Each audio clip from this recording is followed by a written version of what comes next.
Hello everyone, this is Omar from Aqualivin. Today here we are at Sharjah Sustainable City. This is in Rahmaniya, Sharjah. What we have here is a 200 square meter natural pond.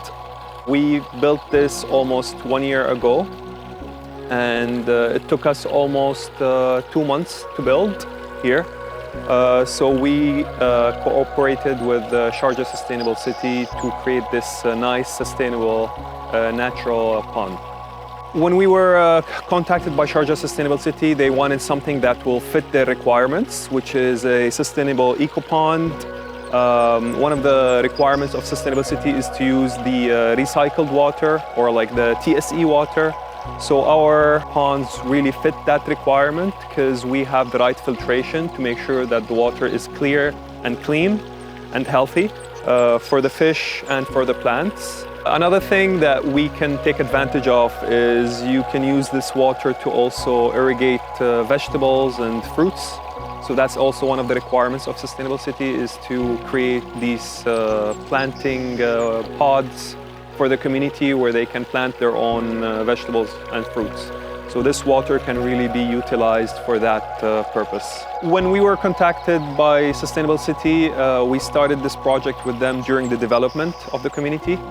The steps we have taken to create this pond is by first excavating the area, creating all the levels, compacting the ground. Then we applied our EPDM, which is our waterproofing. And our EPDM has like a 20-year warranty. We then started laying all of the rocks. Of course, all of the rocks, they go down one by one. So we make sure there's a lot of design and aesthetics in the way we create our ponds. So we make sure they look very natural and not man-made. So that's something that usually takes some time from us, but we like to spend that time to make sure it looks very nice and natural.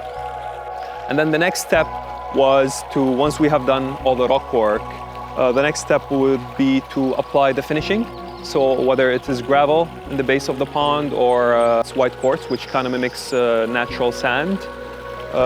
Once that is done, we of course do the lighting, we do the pump and the filtration, the wiring and all of that other works. And then at the end, of course, we add all of the aquatic plants to the pond, and that kind of creates this very nice and natural water feature. So what we have here is what we call a wetland filter. So this is really the core of the filtration of the pond. This is really a biofilter. So we have a lot of bacteria really growing inside of this filter, which breaks down all the nutrients in the water. So it breaks down the nitrates, the nitrites, the phosphates, and then it eventually converts it to nitrogen gas.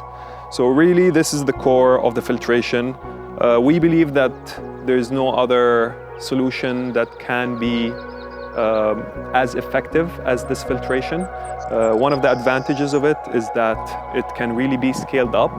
So you can really cover big lakes, up to 10,000 square meter lakes if you want.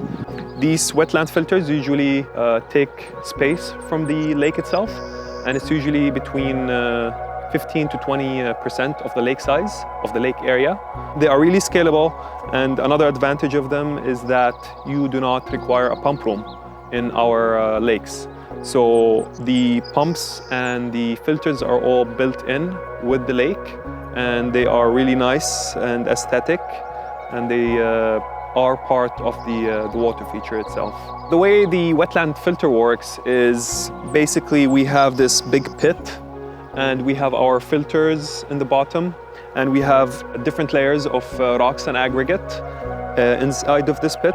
This pit is around 1.2 meter deep. We start out with the larger rocks, and then we go into smaller and up to the crushed gravel on the top. What's happening is that the water gets pushed from the pumps on the other side of the pond, and it gets pushed through our filters, and then it goes upwards slowly. And this allows the bacteria culture to grow, and the water going through the bacteria culture basically gets broken down into the nitrogen eventually.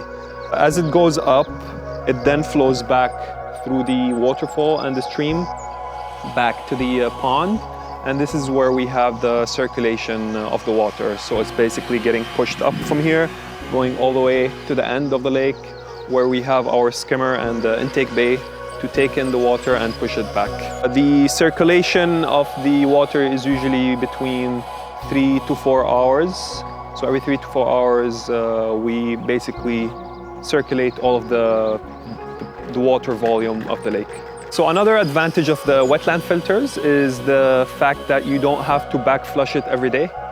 Compared to the conventional sand filters that are usually used in these kinds of ponds, these require backflushing every day or two, and you have a lot of water that goes to waste.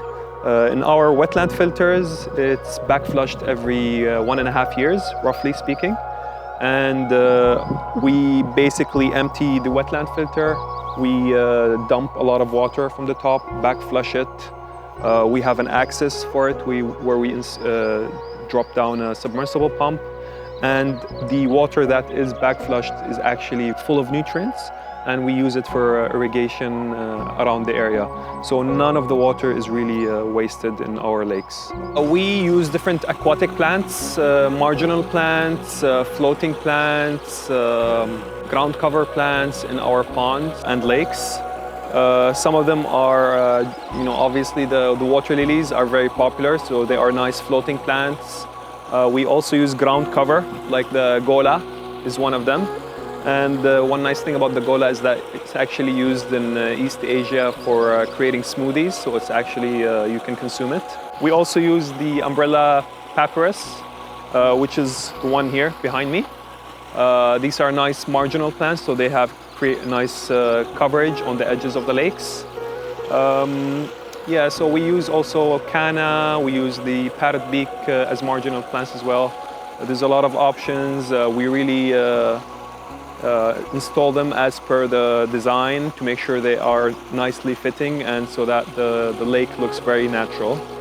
One of the things we noticed in this project as well is that the plants are really, really happy with the TSE water because it's nutrient rich. So the aquatic plants are growing very nicely. The water is very clear, and these plants are actually helping also in the filtration of the water. Overall, we designed the ponds to make sure that they look very natural, they are very aesthetic, and they actually work. And you can see behind me that the water is very clear. It's almost crystal clear. And this is TSE water we are talking about. So, the fact that we are able to filter this water and make sure it's very clear, it's very healthy for the fish, it's healthy for the community also, so it's safe for the community, so they can interact with it. We have a lot of kids coming here, playing around the pond. There's families coming to enjoy, this natural water feature. These are really the advantages of the water features we build. We take a lot of time to make sure that they are designed so that they actually work throughout the year, through the hot summer and at the winter as well. So we also include the shading required. We make sure that there's enough trees to create that shading. We just make it basically a nice water feature for everyone to enjoy.